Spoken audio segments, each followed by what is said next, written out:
هنعمل النهارده بسكوت القهوة بطريقة سهلة وعلى ايدك، لا محتاج عجين ولا مضرب بيض ولا اي حاجة.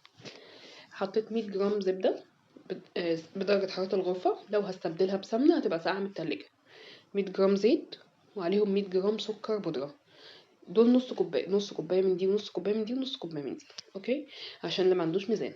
ضربتهم حلو، حطيت عليهم بيضاية ومعلقة كبيرة قهوة سريعة الذوبان، قلبتهم كويس، وبعد كده رحت نازلة عليهم بمعلقتين كبار كاكاو اسباني فاتح، وربع معلقة صغيرة بيكنج باودر، و320 جرام دقيق او كوبايتين ومعلقتين كبار.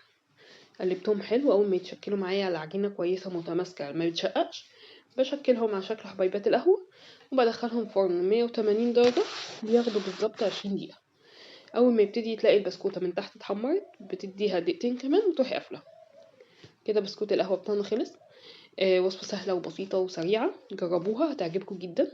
ما تنسوش تعملوا لنا لايك وشير. باي باي.